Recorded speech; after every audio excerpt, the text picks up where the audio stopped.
Seguimos con la lectura de Periquillo Sarmiento.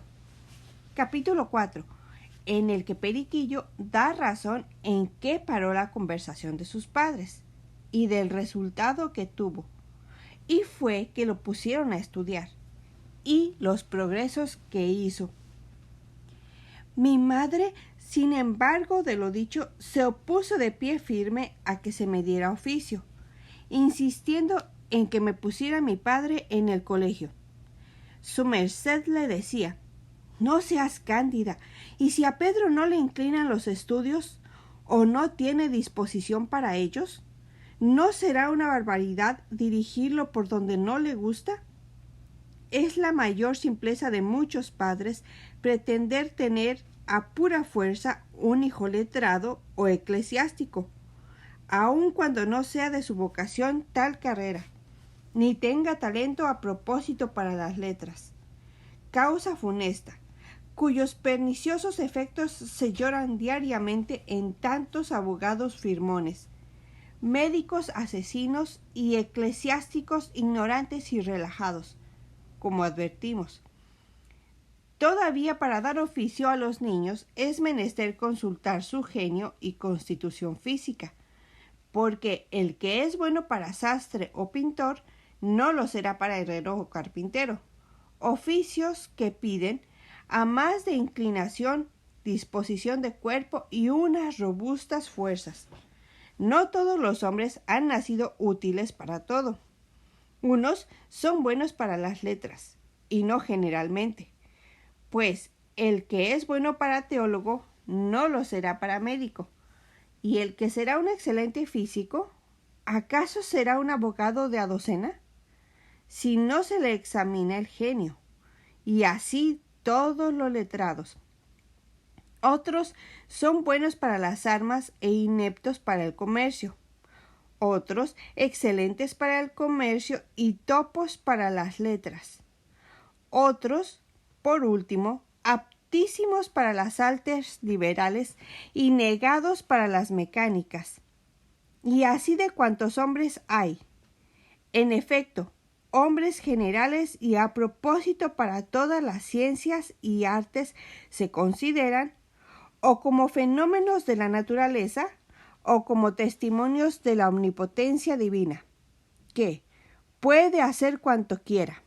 Sin embargo, yo creo firmemente que esos omnicios que una que otra vez ha celebrado el mundo han sido solo unos monstruos, si se puede decir así, de entendimiento, de aplicación y de memoria, y han admirado a las generaciones por cuanto han adquirido el conocimiento de muchas más ciencias que el común de los sabios, sus coetáneos, y las han poseído, tal vez en un grado más superior, pero en mi concepto no han pasado de unos fenómenos de talento, rarísimos en verdad, más limitados todavía infinitamente, y no han merecido ni merecerán jamás el sagrado renombre de omnicios. Pues, si omnicio quiere decir el que todo lo sabe, digo que no hay más que un omnicio dentro y fuera de la naturaleza, que es Dios. Este ente supremo es, sí, el único y verdadero omnicio, porque es el que única y verdaderamente sabe todo cuanto se puede saber, y en este sentido, conceder un nombre omnicio fuera conceder otro Dios, de cuyo absurdo están muy lejos, aun los que honraron al profundo Leibniz con tan pomposo título. ¿Acaso este grande hombre no sería capaz de ensuelar un zapato, de bordar una sardineta, ni de hacer otras 1000 cosas que todos vemos como meras frioleras y efectos de un puro mecanismo? Y sin acaso este ingenio célebre, si resucitara, tendría que abjurar muchos de sus preceptos y axiomas, desengañando con los nuevos descubrimientos que se han hecho. Todo esto lo digo, hija mía, para que reflexiones que todos los hombres somos finitos y limitados, que apenas podemos acertar en una u otra cosa, que los ingenios más célebres no han pasado de grandes, pero ni remotamente han sido universales, pues esta es prerrogativa del Creador, y que según esto debemos examinar la inclinación y talento de nuestros hijos para dirigirlos. No me acuerdo dónde he leído que los lacedemonios, para destinar a los suyos con acierto, se valían de una estratagema. Prevenían en una gran sala diferentes instrumentos pertenecientes a las ciencias y artes que conocían.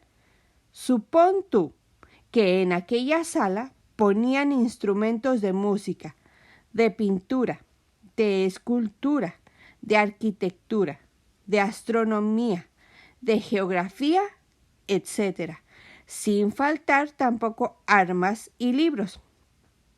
Hecho esto, disponían con disimulo que varios niños se juntasen ahí solos y que jugasen a su arbitrio con los instrumentos que quisiesen. Y entre tanto, sus padres estaban ocultos y en observación de las acciones de sus hijos, y notando a qué cosa se inclinaba cada uno de por sí.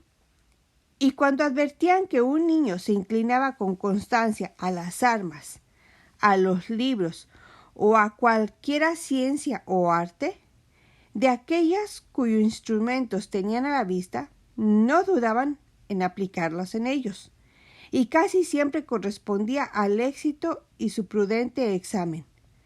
Siempre me ha gustado esta bella industria para arrastrar la inclinación de los niños, así como he reprobado la general corruptela de muchos padres que a tontas y a locas encajan a los muchachos en los colegios, sin indagar ni aun ligeramente si tienen disposición para las letras. Hija mía, este es un error tan arraigado como grosero. El niño que tenga un entendimiento somero y tardo jamás hará progresos en ciencia alguna, por más que curse las aulas y manosee los libros. Ni estos ni los colegios dan talento a quien nació sin él. Los burritos entran todos los días a los colegios y universidades cargados de carbón o de piedra, y vuelven a salir tan burros como entraron, porque así como las ciencias no están aisladas en los recintos de las universidades o gimnasios, así tampoco estos son capaces de comunicar una darme de ciencia al que carezca de talento para aprenderla. Fuera de esto, hay otra razón harto poderosa para que yo no me resuelva a poner a mi hijo en el colegio, aun cuando supiera que tenía una bella disposición para estudiante. Y esta es mi pobreza. Apenas alcanzo para comer con mi corto destino. ¿De dónde voy a coger 10 pesos para la pensión mensual y toda aquella ropa decente que necesita un colegial? Y ya ves tú aquí un embarazo insuperable. No, dijo mi madre, que hasta entonces solo había escuchado sin despegar sus labios para nada. No, esa no es una razón ni menos embarazo, porque con ponerlo de capense ya se remedió todo. Muy bien, dijo mi padre, me has quinado. Pero vamos a ver qué salida me das a esta otra dificultad. Yo ya estoy viejo, soy pobre, no tengo nada que dejarte. Mañana me muero, te hallas viuda, sola, sin abrigo ni qué comer, con un mocetón a tu lado, que cuando mucho sabrá hablar tal cual latinajo y aturdir al mundo entero con 4 ergos y pedanterías que él mismo que las dice no las entiende. Pero que en realidad de nada vale todo eso, porque el muchacho, como no tiene quien lo siga fomentando, se queda varado en la mitad de la carrera, sin poder ser ni clérigo, ni abogado, ni médico, ni cosa alguna que le facilite su subsistencia ni tus socorros por las letras, siendo lo peor que en este caso tampoco es útil ya para las artes, pues no se dedicará a aprender un oficio por 3 fortísimas razones. La primera, por ciertos humorcillos de vanidad que se pegan en el colegio a los muchachos, de modo que cualquiera de ellos, solo con haber entrado al colegio, y más si vistió la beca, y saber mascar el cicerón o el breviario, ya cree que se envilecería si se colocara tras un mostrador, o si se pusiera a aprender un oficio en un taller. Esto es, aun siendo un triste gramatiquillo. ¿Qué será si ha logrado el altisonante y colorado título de bachiller? ¡Oh! Entonces se persuade que la tierra no lo merece. Pobres muchachos. Esta es la primera razón que lo inutiliza para las artes. La segunda es que, como ya son grandes, se les hace pesado el trabajo material, al paso que vergonzoso el ponerse de aprendices en una edad es que los demás son oficiales. Y aún se dificultará bastante que hubiera maestro que quisiera encargarse de la enseñanza y mantención de tales jayanes. La tercera razón es que como en tal caso ya los muchachos tienen el colmillo duro, esto es, ya han probado a lo que sabe la libertad, de manera ninguna se quieren sujetar a lo que tan fácilmente se hubieran sujetado demás niños. Y cátate ahí el estado de tu Pedro si lo ponemos a estudiar y muero dejándolo, como es factible, en la mitad de la carrera, pues se queda en el aire sin poder seguir adelante ni volver atrás. Y cuando tú veas que en vez de contar con un báculo en que apoyarte en la vejez, solo tienes a tu lado un haragán inútil que de nada te sirve, pues en las tiendas no fían sobre silogismos ni latines. Entonces darás a Judas los estudios y las bachillerías de tu hijo. Con que, hija mía, hagamos ahora lo que quisieras haber hecho después de mis días. Pongamos a oficio a Pedro. ¿Qué dices? ¿Qué he de decir? Respondió mi madre, sino que tú te empeñas en mortificarme y en hacer infeliz a esta pobre criatura, tratando de ordinarlo, poniéndolo de artesano, y por eso hablas y ponderas tanto. Pues qué, ya sabes que es un tonto, ya sabes que te vas a morir en la mitad de sus estudios, y ya sabes, por fin, que porque tú te mueras se cierran todos los recursos. Dios no se muere, parientes tiene y padrinos que lo socorran. Ricos hay en México hartos piadosos que lo protejan. Y yo, que soy su madre, pediré limosna para mantenerlo hasta que se logre. No, sino que tú no quieres al pobre muchacho, pero ni a mí tampoco, y por eso tratas de darme esta pesadumbre. ¿Qué he de hacer? Soy infeliz y también mi hijo. Aquí comenzó a llorar la alma mía de mi madre, y con sus 4 lágrimas dio en la tierra con toda la constancia y solidez de mi buen padre, pues éste, luego que la vio llorar, la abrazó como que la amaba tiernamente, y le dijo: no llores, hijita, no es para tanto. Yo lo que te he dicho es lo que me enseña la razón y la experiencia. Pero si es de tu gusto que estudie Pedro, que estudie, enhorabuena. Ya no me opongo. Quizá querrá Dios prestarme vida para haberlo logrado. O cuando no, su majestad te abrirá camino, como que conoce tus buenas intenciones. Consólose mi madre con esta receta, y desde entonces solo se trató de ponerme a estudiar, y me empezaron a habilitar de ropa negra, arte de la lengua latina y demás necesarias menudencias. No parece sino que hablaba mi padre en profecía, según que todo sucedió como dijo. En efecto, tenía mucho conocimiento del mundo y un juicio perspicaz, pero estas cualidades se perdían, las más por condescender nimiamente con los caprichos de mi madre. Muy bueno y muy justo es que los hombres amen a sus mujeres, y que les den el gusto en todo cuanto no se oponga a la razón, pero no que las contemplen tanto que por no disgustarlas atropellen con la injusticia, exponiéndose ellos y exponiendo a sus hijos a recoger los frutos de su imprudente cariño, como me sucedió a mí. Por eso os prevengo, para que viváis sobre aviso, de manera que améis a vuestras esposas tiernamente, según Dios os lo manda, y la naturaleza arreglada os los inspira.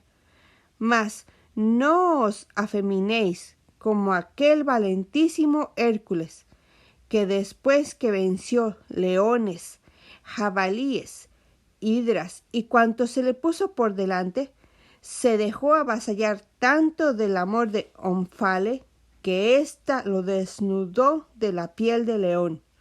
Nemeo lo vistió de mujer, lo puso a hilar, y aún le reñía y castigaba cuando quebraba algún uso, o no cumplía la tarea que le daba. ¡Qué vergonzosa es semejante afeminación aún en la fábula! Las mujeres saben muy bien aprovecharse de esta loca pasión, y tratan de dominar a semejantes maridos de mantequilla. Cólera da ver a muchos de estos que, no conociendo ni sabiendo sostener su carácter y superioridad, se abaten hasta ser los criados de sus mujeres.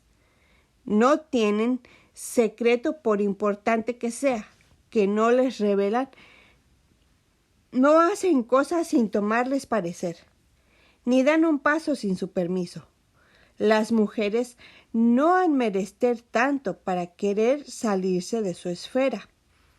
Y si conocen que este rendimiento del hombre se lo han granjeado con su hermosura, entonces desarrollan de una vez todo su espíritu dominante.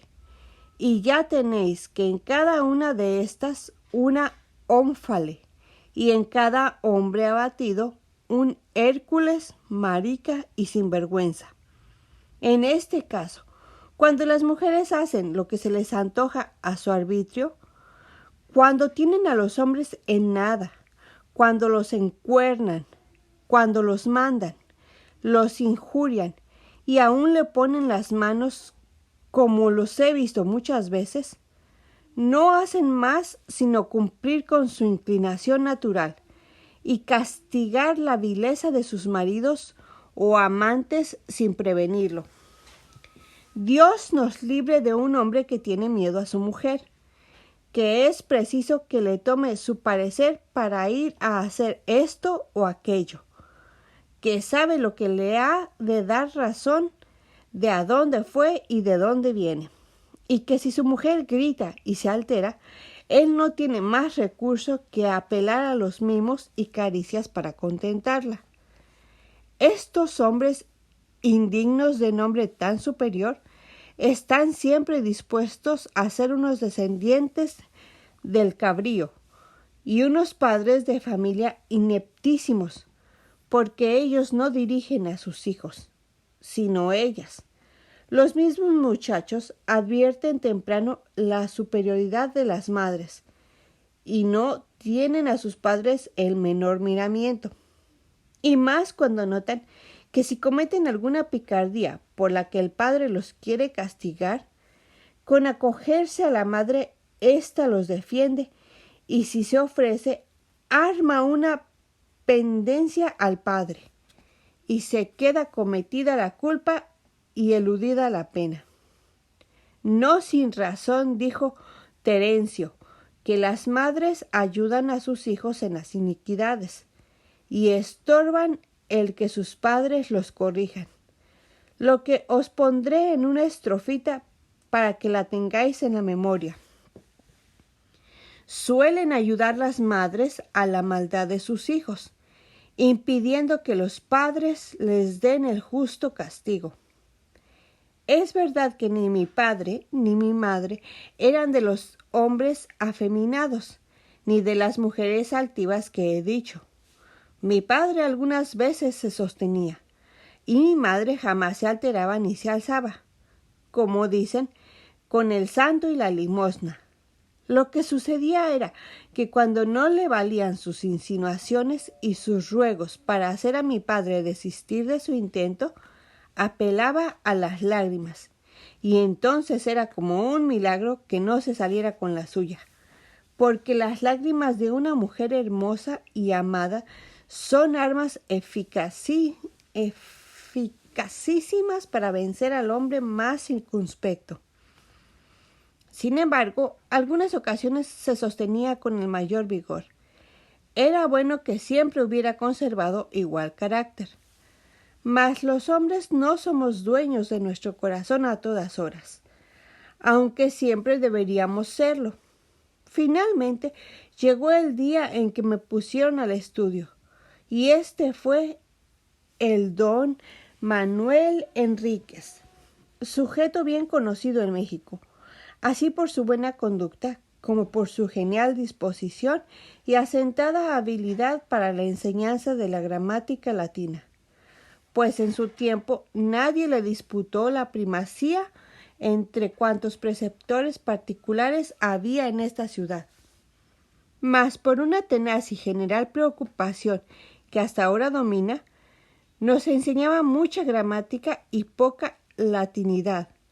Ordinariamente se contentan los maestros con enseñar a sus discípulos una multitud de reglas que llaman palitos, con que hagan unas cuantas oracioncillas y con que traduzcan el brevario, el Concilio del Trento, el Catecismo de San Pío V y por fortuna algunos pedacillos de la Eneida y Cicerón.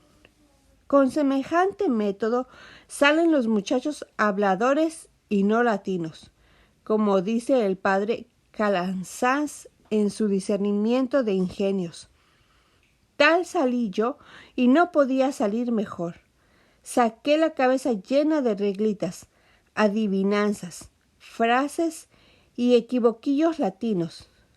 Pero en esto de inteligencia, en la pureza y propiedad del idioma, ni palabra. Traducía no muy mal y con alguna facilidad las homilias del brevario y los párrafos del catecismo de los curas.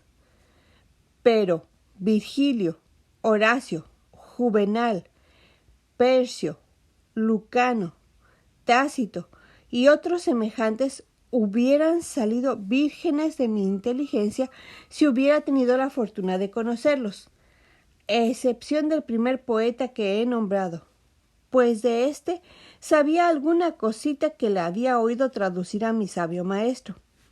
También supe medir mis versos y lo que era el hexámetro, pentámetro, etc., pero jamás supe hacer un dístico. A pesar de esto, y al cabo de 3 años, acabé mis primeros estudios con satisfacción, pues me aseguraban que era yo un buen gramático, y yo le creía más que si lo viese. Válgate Dios, por amor propio, y como no se engañas a hojas vistas.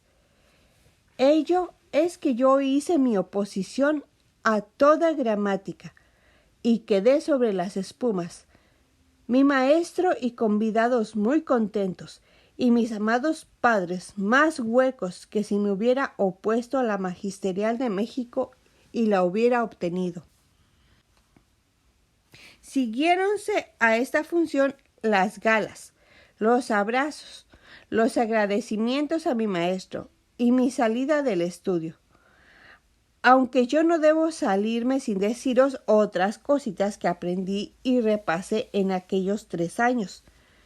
Como ahí no había un corto número de niños, como en mi buena escuela, sino que había infinidad de muchachos entre pupilos y capenses, todos hijos de sus madres, y de tan diferentes genios y educación, y yo siempre fui un maleta de primera.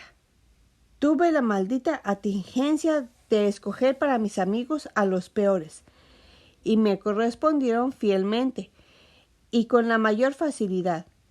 Ya se ve que cada oveja ama a su pareja, y esto es corriente.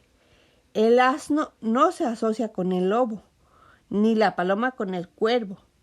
Cada uno ama a su semejante. Así, yo no me juntaba con los niños sensatos, pundorosos y de juicio, sino con los maliciosos y extraviados, con cuyas amistades y compañías cada día me remataba más, como os sucederá a vosotros y a vuestros hijos, si despreciando mis lecciones no procuráis o hacerlos que tengan buenos amigos o que no tengan ninguno, como es infalible el axioma divino que nos dice: con el santo serás santo, y te pervertirás con el perverso. Así me sucedió puntualmente. Bien que yo no estaba pervertido, pero con la compañía de los malos estudiantes me acabé de perder enteramente. Paréceme que al leer estos renglones exclamáis: ¿cómo se mudó tan presto nuestro padre? Pues en la última escuela en que estuvo, ¿no había olvidado las malas propiedades que había adquirido en la primera? ¿Cómo fue esta metamorfosis tan violenta? Hijos míos, las buenas o malas costumbres que se imprimen en la niñez echan muy profundas raíces. Por eso importa tanto elegir bien a las criaturas en sus primeros años. Los vicios que yo adquirí en los míos, ya por el chiqueo de mi madre, las adulaciones de las viejas de mis parientas, el indolente método de mi maestro, el pésimo ejemplo y compañía de tanto muchacho desreglado, y sobre todo esto, por mi tan natural, perverso y mal inclinado, profundizaron mucho en mi espíritu. Me costó demasiado trabajo irme deshaciendo de ellos a costa de no pocas reprensiones y caricias de mi buen maestro, y del continuo buen ejemplo que me daban los otros niños. Me parece que si nunca me hubiera faltado semejantes preceptos y condiscípulos, no me hubiera vuelto a extraviar, sino que me hubiera asentado una conducta acendrada y religiosa. Pero, que no hay que fiar en enmiendas forzadas o pasajeras, porque en faltando el respeto o el fervor, se lleva el diablo esta clase de enmiendas, y quedamos con nuestro vestido antiguo, o tal vez peores. Así lo experimenté yo, bien a mi costa. Estaban mis pasiones sofocadas, no muertas. Mi perversa inclinación estaba como retirada, pero aún permanecía en mi corazón como siempre. Mi mal genio no se había extinguido. Estaba oculto solamente como las brasas debajo de la ceniza que las cubre. En una palabra, yo no obraba tan mal y con el descaro que antes, por el amor y respeto que tenía a mi prudente maestro, y por la vergüencilla que me imponían los demás niños con sus buenas acciones, pero no porque me faltaban ganas ni disposición. En efecto, luego que me separé de estos testigos a quienes respetaba y me uní otra vez a otros compañeros tan disipados como yo, volví a soltar la rienda a mis pasiones. Corrieron éstas con el desenfreno propio de la edad y se salieron del círculo de la razón. Así como un río se sale de madre porque le faltan los diques que lo contienen. Sin duda era el muchacho más maldito entre todos los relajados estudiantes, porque yo era el non plus ultra de los bufones y chocarreros. Esta sola cualidad prueba que no era mi carácter de los buenos, pues, en sentir del sabio Pascal, hombre chistoso, ruin carácter. Ya sabéis que en los colegios estas frases, parar la bola, pandorguear, cantaletear y otras, quieren decir mofar, insultar, provocar, zaherir, injuriar, incomodar y agraviar, por todos los modos posibles a otro pobre, y lo más injusto y opuesto a las leyes de la virtud. Buena crianza y hospitalidad es que estos graciosos hacen lucir su habilidad infame sobre los pobres niños nuevos que entran al colegio. He aquí cuán recomendables son estos truhanes majaderos para que atados a un pilar del colegio sufrieran 100 azotes por cada pandorga de estas. Pero lo sensible es que los catedráticos, pasantes, sotaministros y demás personas de autoridad en tales comunidades se desentienden del todo de esta clase de delito, que lo es sin duda grave, y pasa por muchachada, aun cuando se quejan los agraviados, sin advertir que su condescendencia autoriza esta depravada corruptela, y ella ayuda a acabar, a deformar los espíritus crueles de los estragadores como yo, que veía llorar a un niño de estos desgraciados, a quienes afligía sumamente con las injurias y befa que les hacía, y su llanto, que me debía enternecer y refrenar, como que era el fruto del sentimiento de unas criaturas inocentes, me servía de entremés y motivo de risa, y de redoblar mis befas con más empeño. Considerar por aquí cuál sería mi bella índole, cuando tenía la fama de ser el peor pandorgista de todo el colegio, y decían mis compañeros que yo le paraba la bola a cualquiera, que era lo mismo que decir que yo era el más indigno de todos ellos, y que ninguno, bueno o malo, dejaría de incomodarse si escuchaba en su contra mi maldita lengua. ¿Os parece, hijos míos, esta circunstancia algo favorable? ¿Con ella solo no advertís mi depravado espíritu y condición? Porque el hombre que se complace en afligir a otro su semejante, no puede menos que tener un alma ruin y un corazón protervo. Ni valga decir que lo hacen unos muchachos, pues esto es lo que prueba, es que si aún desde muchachos son malos, de grandes serán peores, si Dios y la razón no los modera, lo que no es muy común. Yo tuve una multitud de condiscípulos, y por observación he visto que es raro el que ha salido bueno de entre estos genios burlones con exceso, y lo peor es que hay mucho de esto en nuestros colegios. Por estos principios conoceréis que era perverso en todo. En fin, entré a estudiar filosofía.